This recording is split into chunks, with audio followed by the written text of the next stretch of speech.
Hi అండి. నమస్తే. Welcome back to Aswi cooks. శ్రావణ మాసంలో ఏదైనా సింపుల్‌గా ప్రసాదం చేసి అమ్మవారికి నైవేద్యంగా పెట్టాలంటే తక్కువ టైంలో సింపుల్‌గా అయిపోయే ప్రసాదం రవ్వ కేసరేనండి. ఈ రవ్వ కేసరిని చిన్న చిన్న టిప్స్‌తో మీకు ఉండలు కట్టకుండా రుచిగా ఎలా చేయాలో కొలతలతో సహా చూపిస్తానండి. ఈ శ్రావణ మాసంలో మీరు తప్పకుండా ట్రై చేసి చూడండి. ముందుగా ఈ రవ్వ కేసరి తయారీ కోసం కడాయి తీసుకుని మనం ఏ కప్పుతో అయితే రవ్వ తీసుకుందాం అనుకుంటున్నామో అదే కప్పులో హాఫ్ కప్ వరకు నెయ్యిని వేసుకోండి. ఈ నెయ్యి కాస్త హీట్ ఎక్కగానే 10 నుంచి 15 వరకు జీడిపప్పులను వేసి వేయించండి.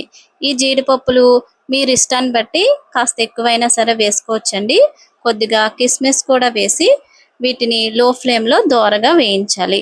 మీరు కావాలంటే బాదం పప్పుని చీల్చుకుని అయినా సరే వేసుకోవచ్చు. చూడండి, జీడిపప్పులు ఇలా దోరగా వేగగానే వీటిని ఒక ప్లేట్లోకి అయితే తీసేసుకుందాము. ఇప్పుడు ఇదే కడాయిలో 1 కప్పు వరకు సూజీ రవ్వను వేసుకోండి. మనం అన్నీ కూడా ఈ సూజీ రవ్వ వేసుకున్న కప్పుతోటే మెజర్ చేసుకోవాలండి. నెయ్యి కానీ పంచదార కానీ అన్నీ కూడా ఒకే కప్పుతో మెజర్ చేసుకోవాలి. ఈ రవ్వని 7-8 నిమిషాల పాటు లో ఫ్లేమ్లో కాస్త కలర్ మారేంత వరకు వేయించుకోవాలి. ఈ రవ్వ వేగడానికి కాస్త టైం పడుతుంది కదండి.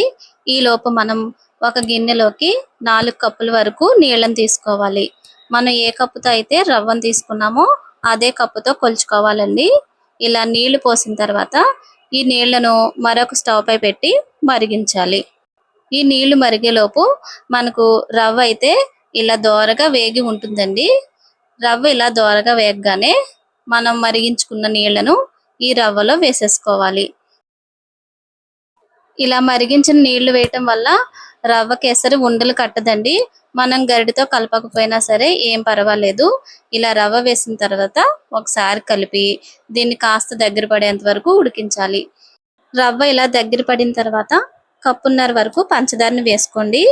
మీరు తీపి ఇంకా కావాలనుకుంటే ఇంకో 2 స్పూన్ల వరకు ఎక్స్ట్రాగా వేసుకోవచ్చు. కప్పున్నర అయితే కరెక్ట్గా సరిపోతుందండి.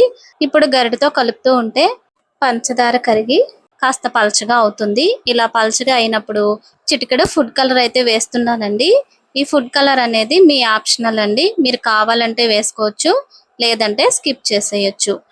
ఇలా గరిటెతో కలుపుకుంటూ కాస్త దగ్గర పడగానే 1/2 స్పూన్ ఇలాచీ పౌడర్, మనం వేయించుకున్న డ్రై ఫ్రూట్స్ కూడా వేసి మరొకసారి కలిపి స్టవ్ ఆఫ్ చేసుకోవడమేనండి. ఈసారి ప్రసాదం చేసేటప్పుడు ఈ కొలతలతో ట్రై చేసి చూడండి.